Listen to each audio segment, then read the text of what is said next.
বাঙালিদের বিকালের স্ন্যাক্স বলতে কিন্তু চপ বেগুনি মাস্ট। কিন্তু আজকে মামনি আমাদের ব্যালকানির গাছেরই অরিগ্যানো পাতা দিয়ে একটা ভাজা করেছিল, ঠিক সেমভাবে যেভাবে বেগুনি হয়। তো চলো তোমাদের দেখিয়ে দিই। এই পাতাগুলো কিন্তু খুব একটা বড়ও নয়, আবার খুব একটা ছোটও নয়, মিডিয়াম সাইজের হয়েছিল।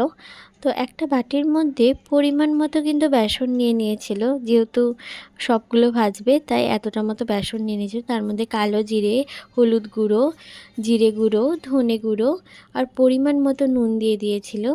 দিয়ে জল দিয়ে কিন্তু ভালো করে গুলে নিয়েছিল হাতের মাধ্যমে। তারপরে এর মধ্যে দিয়ে দিয়েছিল পোস্ত, এটা হচ্ছে চালের গুঁড়ি, আর হচ্ছে সামান্য খাবার সোডা দিয়ে কিন্তু ভালো করে ফেটিয়ে নিয়েছিল। তারপরে যে বেগুনি শেপে বেগুনটাকে কেটে নেওয়া হয়েছিল, দিয়ে ব্যাস তেলের মধ্যে ছেড়ে দিলেই যা সুন্দরভাবে ফুলেছিল তোমরা দেখতেই পাবে। আর মুচমুচেও কিন্তু খুবই হয়েছিল।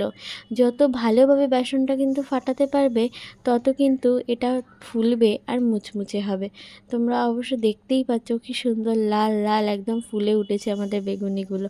তারপরে অরিগ্যানো পাতাকেও ঠিক সেমভাবে, হ্যাঁ, পাতাগুলোকে কিন্তু খুব ভালো করে ধুয়ে নিয়েছিল।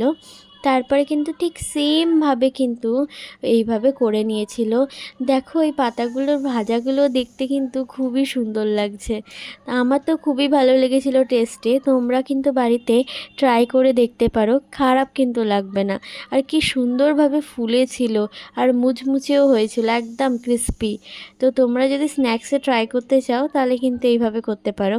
আর এটা কিন্তু একদমই নিরামিষী, একদম ভেজিটেরিয়ানদের জন্য খুবই ভালো একটা রেসিপি।